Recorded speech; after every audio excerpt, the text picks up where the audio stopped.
Okay, we've been talking about nomenclature here, so we're going to continue on. So last time we got into really ionic nomenclature, and we talked about type 1 compounds. And a reminder, type 1 compound is ionic, and it is, again, that means a metal and a non-metal. And once again here, whenever we're doing naming and whenever a metal is involved, it really is the most important one. Remember, we have no sharing of electrons here, so our metal will turn into a cation, which is positively charged. Our non-metal will turn into an anion, which is negatively charged, and that's what holds it together. But what makes it a type 1 really is the metal. And again, it comes from group 1, 2, 3. It's either zinc, cadmium, or silver. And once again, what all those guys have in common, as we talked about, is they have a fixed positive charge. Which means as soon as you sort of see that metal involved, you can pretty much proceed to naming if you are naming, and that would be the whole name of the metal.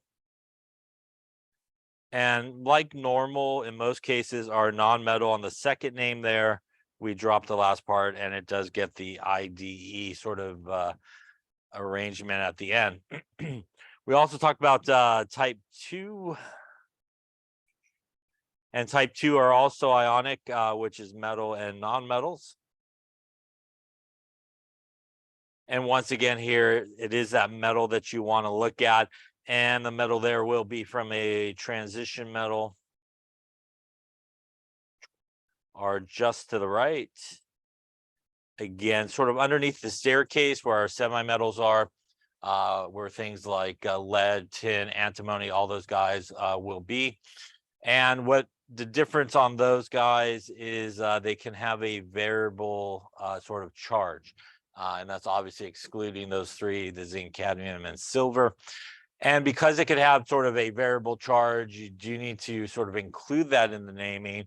And we do sort of name it very similarly here. We will do our whole name of our metal. We will still do the non-metal there with the IDE at the end. But here we do insert a Roman numeral. And a reminder that the Roman numeral is not how many metals you have or anything like that, but it is the actual positive charge on a single sort of metal if you take out.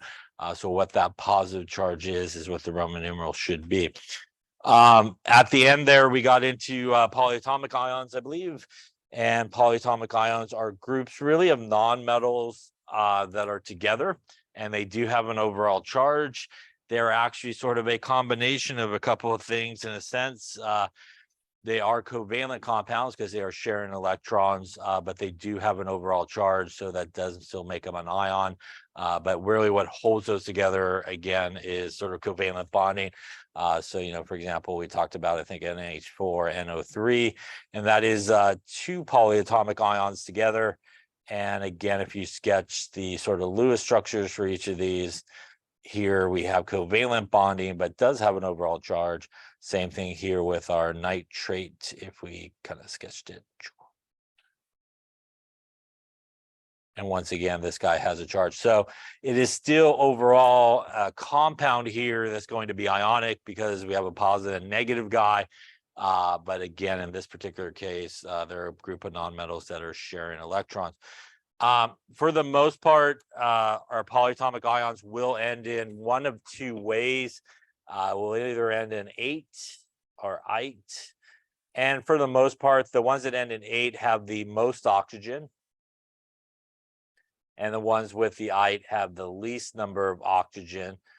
There are a few polyatomic ions that actually do end in IDE, like we talked about hydroxide, cyanide, things like that, azide. They do end in IDE, but a vast majority of them will end in one of these two ways. And that's also a really good way to sort of remember them. Again, you could remember, for example, all the 8s, and then, the ites would have obviously one oxygen less. Everything else will be the same. The charges on everybody would be the same, and those guys that are related to each other. And there's really sort of two type of groupings when you look at polyatomic ions. There's sort of ones that are sort of a group of 2 that are sort of related to each other. There's also a group of 4 that are related to each other. And in a group of 4, we do add a couple of extra things like our ClO4 minus, ClO3 minus, ClO2 minus, and ClO minus. And once again, these guys here do have the most oxygen in this group of four that are related to each other. So we start with per, and this would be chlorate. And again, the one with the most oxygen in a group of four will start with per and end with 8. The guy with the second highest oxygens will just be kind of named like normal, chlorate. Guy with the least number of oxygens, these both will end in ite, but the one with the least oxygens in a group of four will also start with hypo. So this would be hypochlorite, and then the guy there would be chloride. So in a group of four, we do sort of add those couple things to the beginning of the one with the most and the sort of the least number of oxygens, per for the most and hypo for the least. Some other things that also are done when we do look at some of these polyatomic ions is, for example, if we look at something like carbonate, if we look something like CO3 2 minus, which is carbonate, and if we do put like a hydrogen on in front of it, we get HCO3 minus. A couple of things, because that's H plus, the charge changes as well to -1 in addition to adding the hydrogen. So because we kind of put a hydrogen in front of it, this is sometimes referred to as hydrogen carbonate. And some people will call this bicarbonate instead of using hydrogen. So that's a very common sort of thing. Bicarbonate, hydrogen carbonate is the same thing. It's used as well. Same thing with sulfate. If you put an H plus in front of sulfate and you get something like HSO4 minus, that is hydrogen sulfate, or sometimes referred to as bisulfate. So again, those names are sometimes commonly used still. Bicarbonate, bisulfate is used a lot still today. Now, as we looked at that sort of table, a reminder that for the most part, there's very few positive polyatomic ions like ammonium. And because of that, what typically happens is we do end up with usually a metal involved. So usually we will end up with a metal and a polyatomic ion. And really, in most cases, what happens is this falls back to our normal sort of type 1, type 2 sort of naming. So again, the metal is involved, so it is the most important. And regardless, depending on what it is, it may be a type 1 or a type 2 metal. And that basically just means that you either got to use Roman numerals or no Roman numerals when you do it. And the nice thing about the polyatomic ion is we actually just use the name of it. So whatever the name is, we use the whole name of the polyatomic ion. It doesn't matter if there's 2, 3, 4 of them. Again, here, we do not use prefixes in this situation in terms of naming. The only time we would use a prefix is if the actual polyatomic ion has a prefix in its name, like dihydrogen, sulfite or something like that. But other than that, we don't use prefixes unless it is part of the actual polyatomic ion name in this situation. One other thing that we also will sometimes do, for example, is we had something like this. Not that. We had something like this, maybe. Now, sometimes we will see parentheses around the polyatomic ion, and you do need to always sort of put parentheses around a polyatomic ion when there is more than one of them. And that is because if we were to write this formula like this, that means we have how many oxygens? We have 32 oxygens, which is clearly not what we're shooting for here. So that is why when we do have more than one polyatomic ion, we do need to put parentheses around it, the number next to it as to how many we have. And it is still, for the most part, an ionic compound overall when you put either a metal with a polyatomic ion or 2 polyatomic ions together, which means we still want to get to 0. And that's, in this case, the calcium would have a +2 charge. And each of the nitrates here would have a -1 which is why we need actually 2 of them there to balance it out to 0. So the same rules apply. We do want to get up to 0 in terms of the overall charge. Any questions on any of that stuff there? All right, let's do some. I don't think we did some naming examples. Here's a table I think you have. I think I got most of them back together correctly here. It's all spread out. All right, let's try some. Let's do why don't we do let's do this one here. Let's do this. Let's do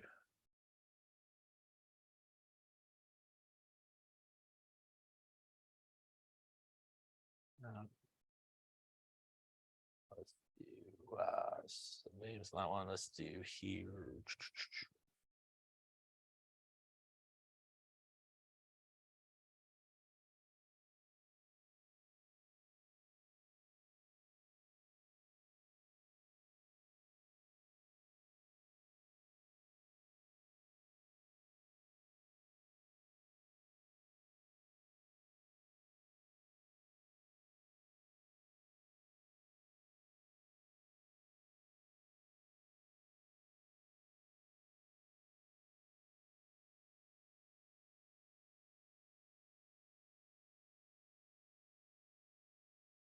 All right, names on the left there, formulas on the right. See what you come up with here.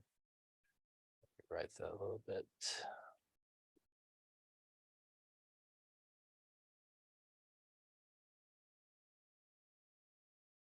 Okay, let's take a look and see. So start the first one. That is calcium, which is a metal. That is sulfate, which is a non-metal.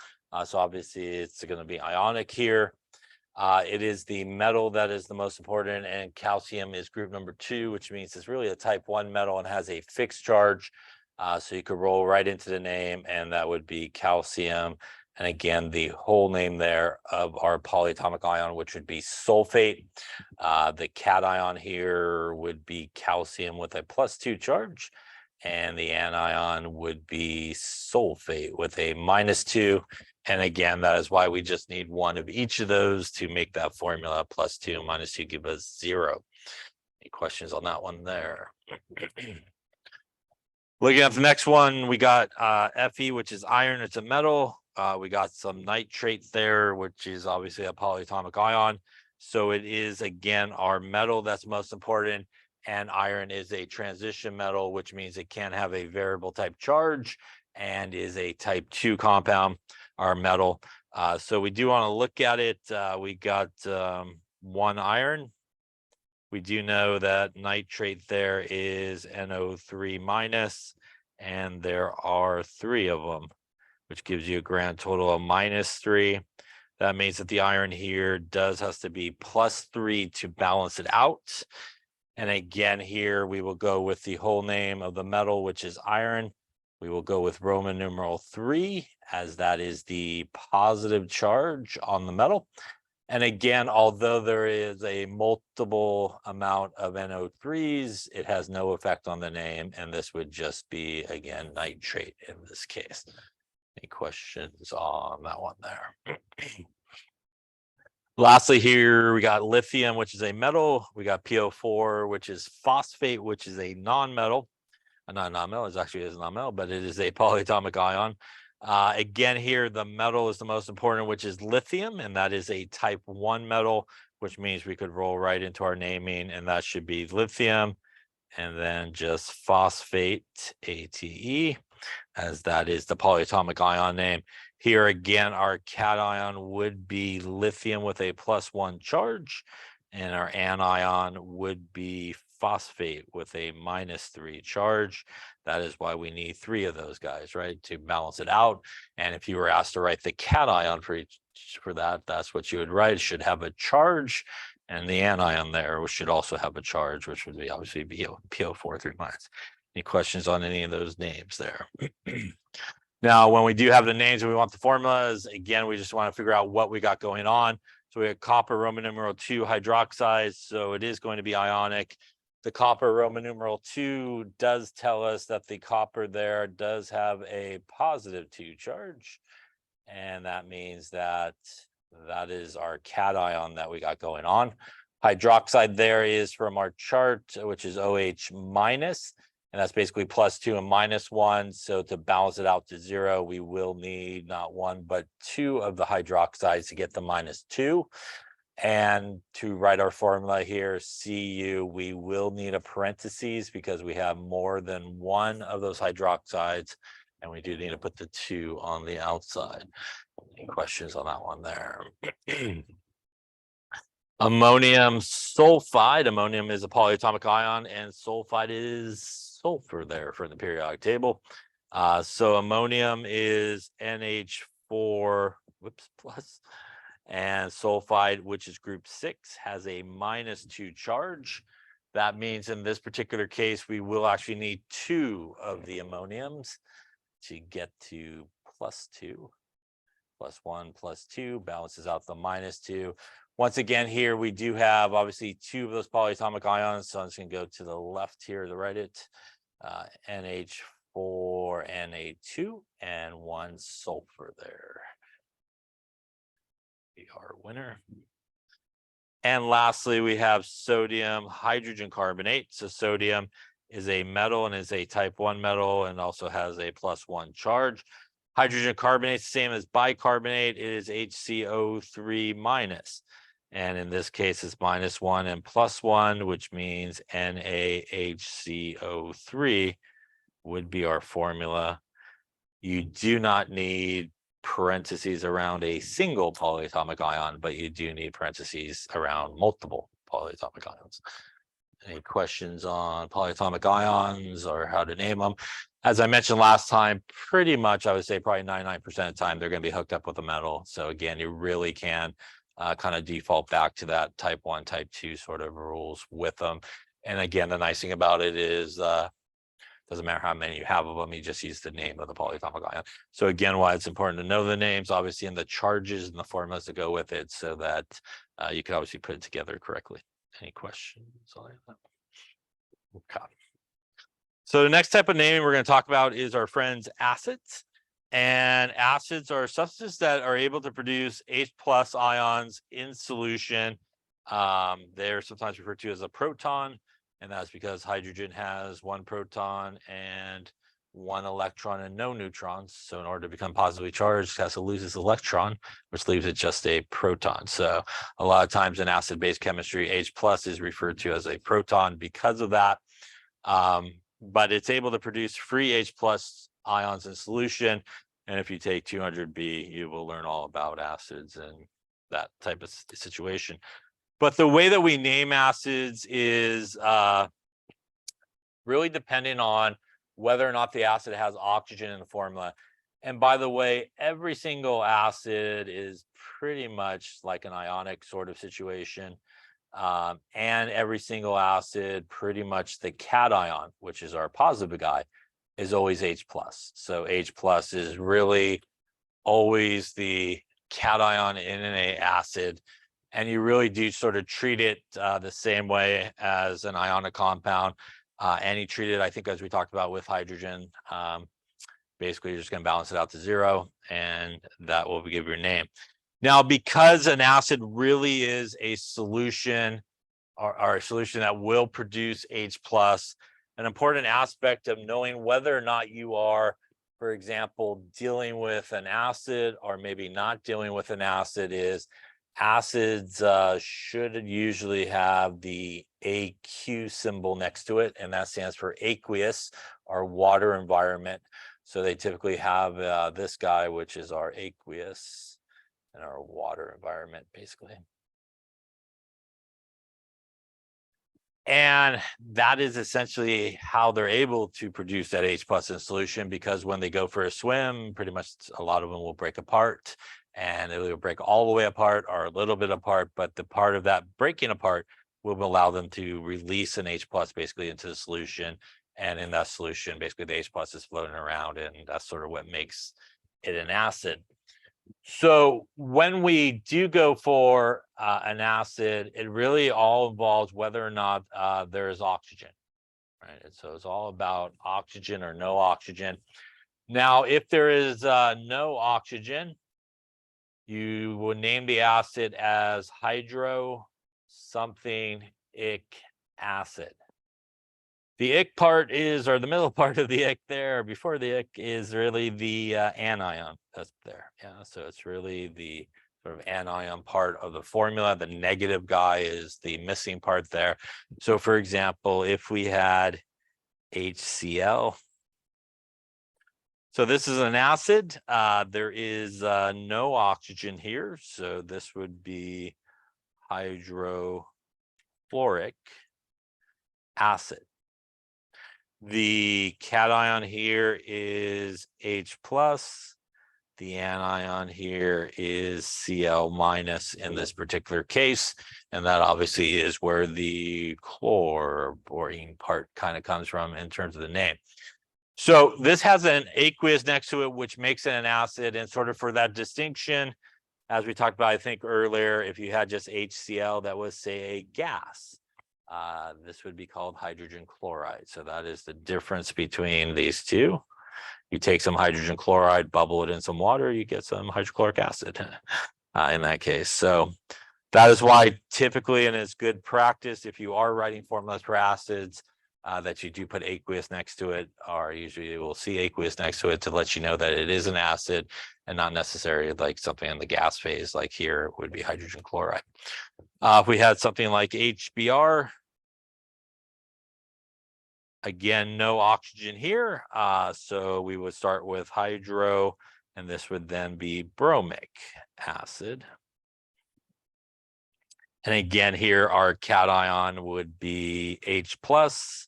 Our anion in this case would be Br minus. Any questions on that so far? So hydro is reserved really for only acids that do not have oxygen. So those are where you want to use hydro. Should not use hydro on anything else, as we will talk about next, which is what happens when we do have acids that do actually contain oxygen. So when we do have acids that contain oxygen, we do name them a little bit different than ones that do not have oxygen. So let's take a look at those. And if it is yes, we do have oxygen. These are sometimes called oxyacids because they frankly contain oxygen. So that is why they're sometimes called oxyacids. But if they do contain oxygen, these acids will pretty much have our favorite things, which are polyatomic ions in them. And as we talked about, really, for the most part, our polyatomic ions end in either ate or ite. And that really is going to be sort of your distinction as to how you would go about naming them. So if you come across an acid and it does have oxygen and the polyatomic ion ends in ate, then the way that you name the acid is something ic acid. So again, here, no hydro with these because it has oxygen. So if we had something like HNO3, NO3 is nitrate. So this would be nitric acid. So we would have nitric acid here. The cation here is still the H plus. The anion here is our nitrate. So nitrate. Like you ate too much, you feel icky. A good way to remember that, by the way. You're welcome. Thank you. If it does have oxygen, and it does end in ITE, the polyatomic ion, we name something OUS acid, basically.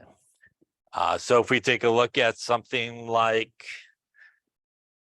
HNO2, once again here, NO2 is nitrite, ITE. So this would be nitrous acid. And again here, our cation would be H plus, anion would be NO2 minus, which is nitrite, ITEOUS. Yes. Questions on that there. So again, if it has oxygen, should not have hydro in the name. If you see hydro in the name, then you know it does not have oxygen. So that's the good things to know about that. Now, you do keep any other type of wording that you would find in the name of the polyatomic ion as you incorporate it into it. So again, you do kind of keep those things. So let's take a look at a few here, try a few. Let's do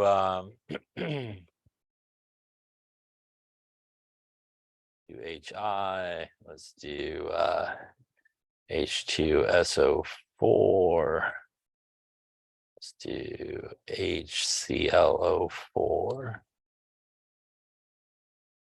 Let's do H2S. And let's do hypochlorous acid.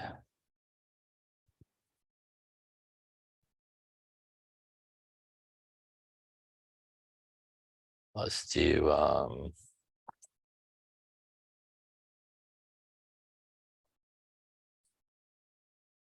acid.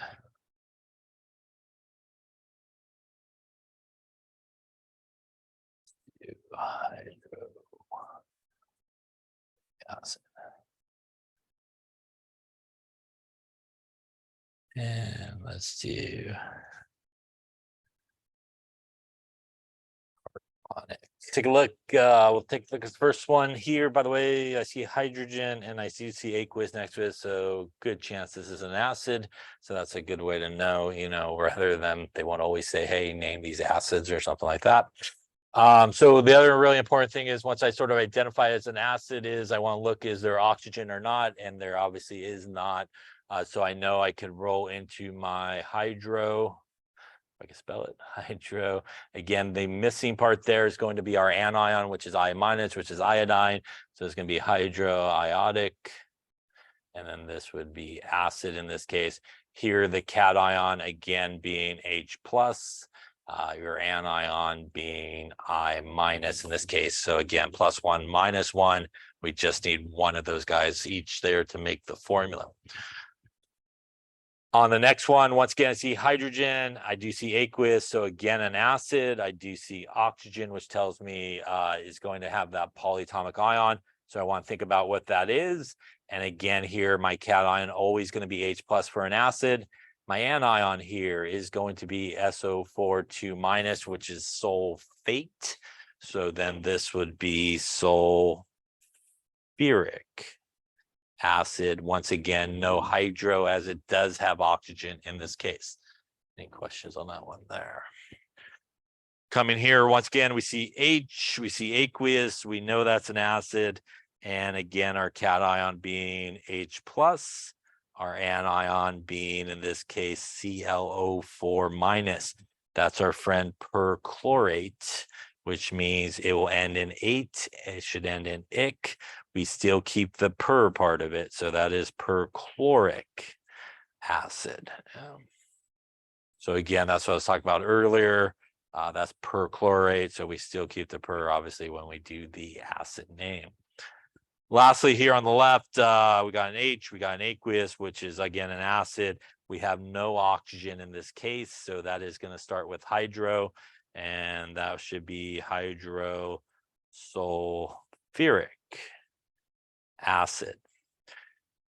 Cation here, H plus, anion here, S2-. That is why we need not one, but two of those hydrogens there to balance out the charge on the sulfur.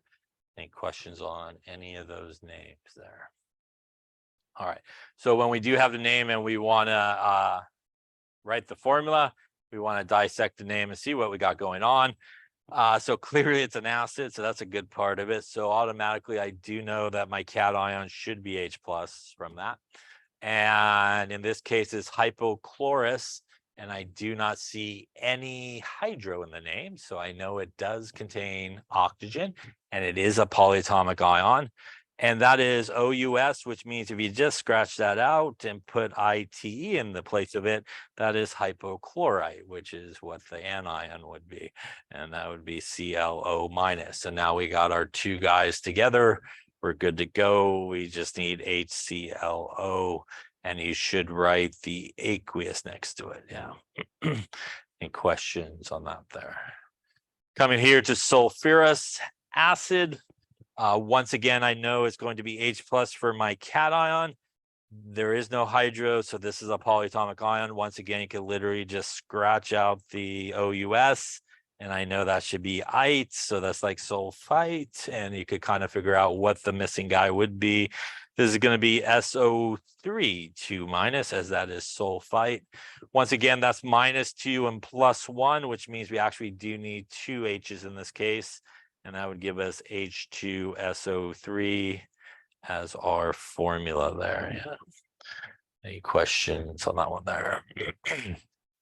All right, now we have hydrofluoric acid. So I see hydro, which means there is no oxygen. And again, I already know that that's going to be H plus.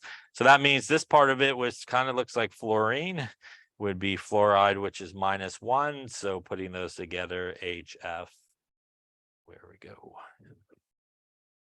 Lastly, I got carbonic acid. And again, I do not see hydro, which means it's going to be a polyatomic ion. So we do have H plus. And in this case, it's ic at the end, which means if I just kind of cross it out and put 8 in the front of it there, that's going to be carbonate. So again, that is how you can figure out what polyatomic ion it should be. And now all that's left is to put it together to equal 0. And in this case, we once again will need an extra one of those to balance out the charge of the H plus. And that'll be H2CO3 in this case. Any questions on names or formulas there? So that is the way we, yeah.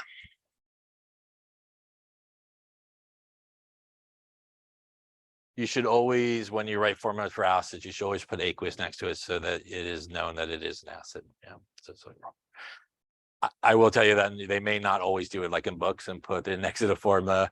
Hopefully they'll write acid maybe or something like that. But you probably could safely assume you see the H in front of a lot of cases, it's probably the acid, but it is proper to put the aqueous next to it. Yeah.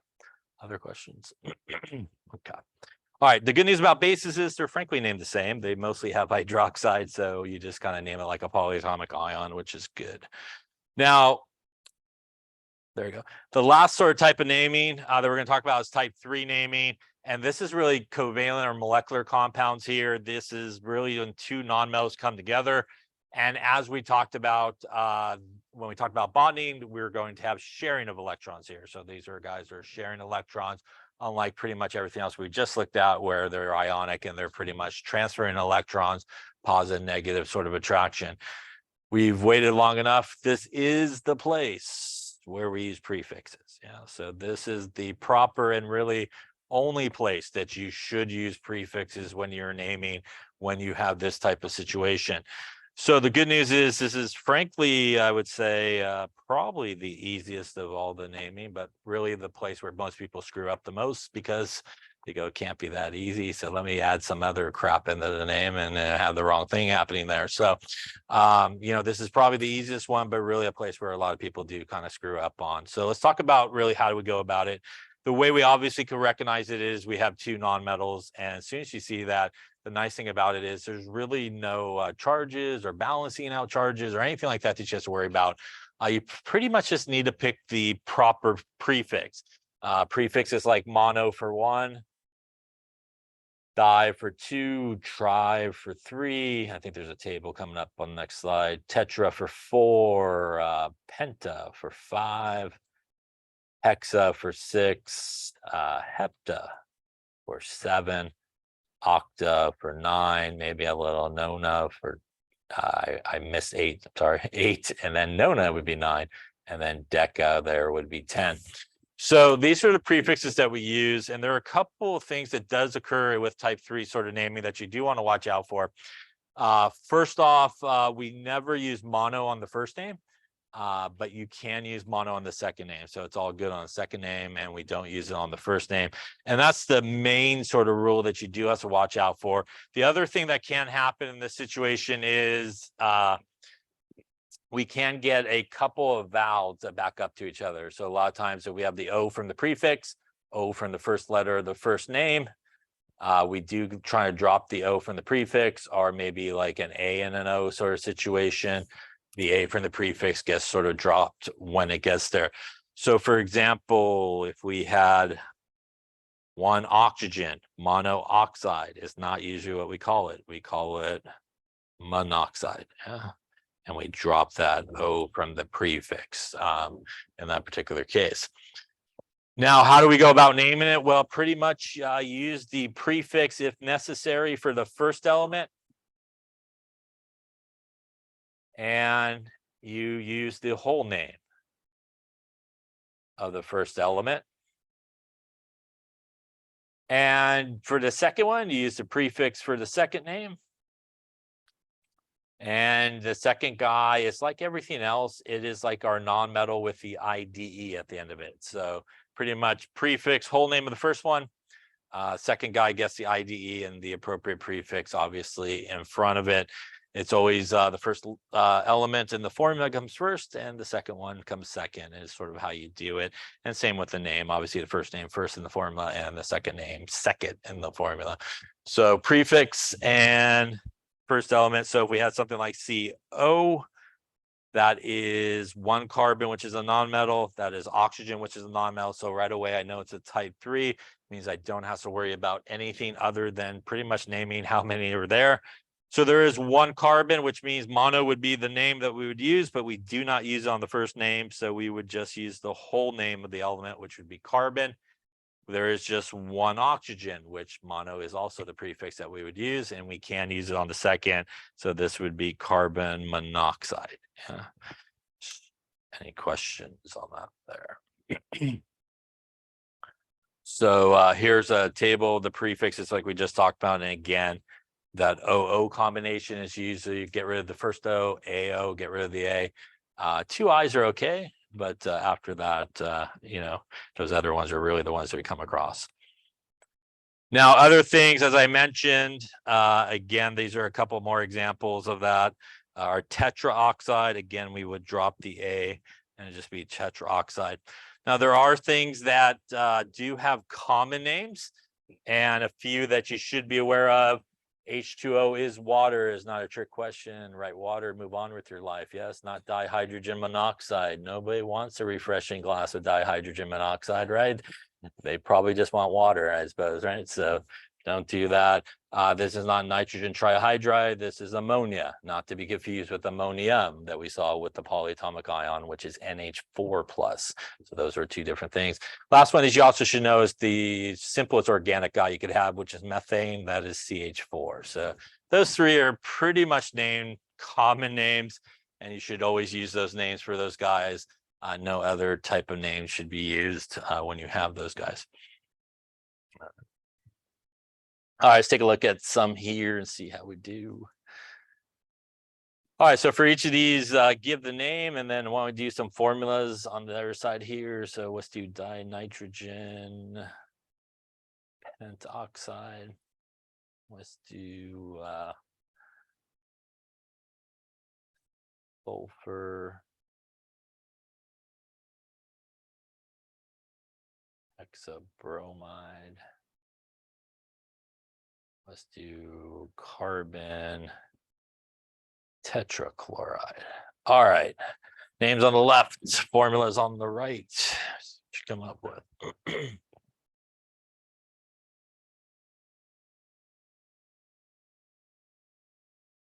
Yeah, let's take a look here. So it's getting to the end, obviously, here. So again, these should probably be the quickest ones that you do. We got I, which is a nonmetal. We got O, which is also a nonmetal. So right off that bat, that's a type 3. So nothing really to figure out other than pick the right prefix and kind of put it together. So we have 2 iodines. So the prefix for 2 is di, and then we use the whole name there of the first element, which is diiodine. Here, the 2 I's are okay. Here we have 7, which is hepta, and oxygen, which is the second element, gets the IDE at the end of it. So this is going to be heptoxide.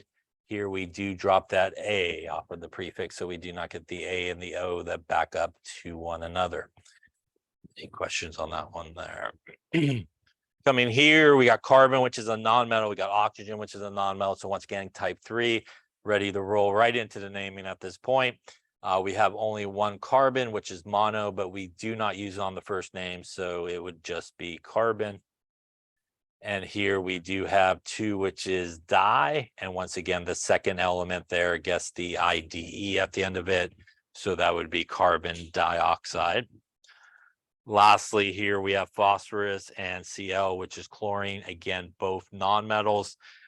So 1 phosphorus, no mono going to be used. So that's going to be phosphorus. And we have 3, which is tri.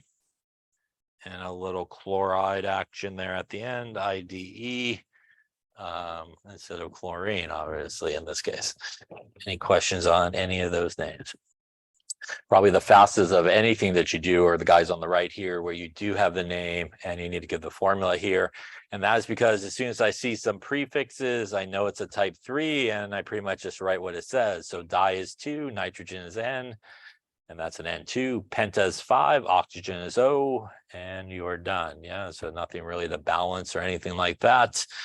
Here, I got no prefix there, but I do have hexa, which is a prefix, and they are both really non-metals. And no prefix on the first name means that there's just one of them, right? So we would just write S. Hexa is 6, and Br is bromine, a little S, Br6. Same thing here, no prefix there, but I do see a prefix there, and that means that no prefix on the first one means I only have 1 carbon. Tetra is 4, and chloride is chlorine there, and CCl4. So nice thing about these, nothing to balance, just really put it together with the proper prefixes. Questions on type 3.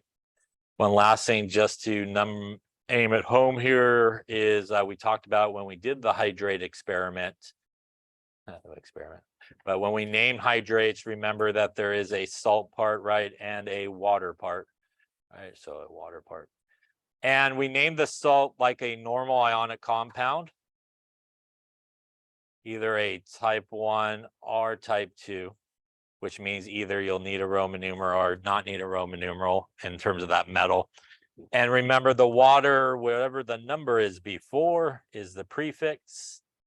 And then we use hydrate for water. So again, if we had NaNO3, and these are the guys that are written with a little dot, 3 waters, this would be sodium nitrate trihydrate, right? Again, type 1 metal, so do not need a Roman numeral, just name it like normal. If we had something like this, that is a type 2 metal, which means this would be copper Roman numeral 2 sulfate. So you just name it like normal. And 4 is tetra, and I'm running out of room there, hydrate. Yeah. So again, basically name the salt part like a type 1 or type 2 compound, and then the appropriate prefix and hydrate at the end, like we kind of talked about. Any questions on hydrates there? All right, now you're naming professionals. Good job. All right.